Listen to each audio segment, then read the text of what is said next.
Госпоѓо Петрова, колку е зголемен јавниот долг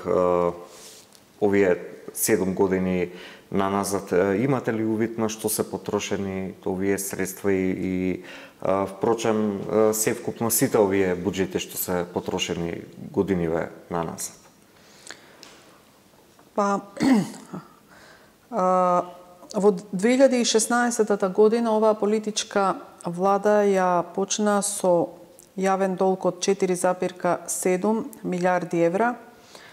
а на крајот на 2023 година јавниот долг изнесуваше 8,5 милиарди евра, што значи дека порастот, иако ги додадеме новиот буџетски дефицит од 350 милиони евра за овие 3,5 месеци од 2024 година, значи вкупниот пораз во последните 7 години, нешто повеќе од 7 години, значи за време на оваа политичка влада, вкупниот пораз на јавниот долг е над 4 милиарди евра.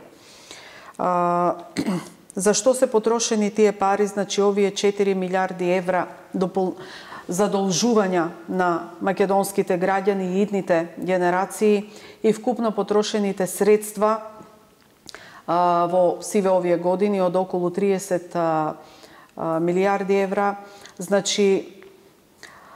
ние не можеме да видиме како граѓани со голо око за што се потрошени тие пари.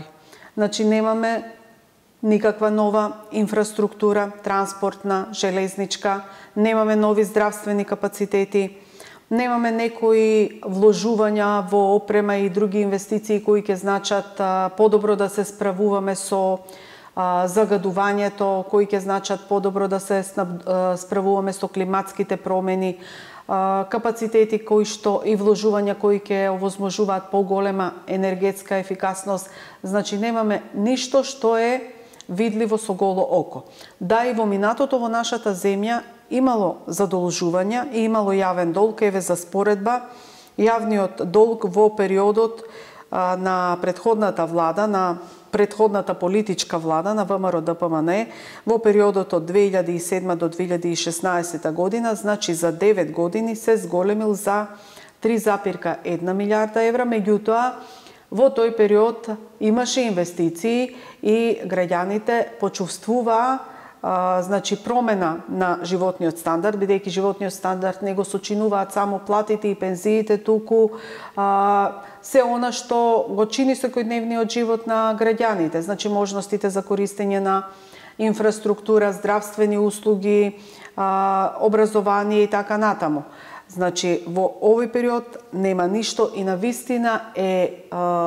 отворено прашањето каде се потрошија јавните пари во овие 7 години. За ова прашање треба да се направи една длабока ревизија, што е потрошено, што е постигнато со тие пари и треба да се сноси одговорност заради тоа што не само сега, туку идните генерации на Македонија ќе го носат товарот од целото ова задолжување, камати и останати трошоци кои што ќе паднат на товар на буџетите во следните години.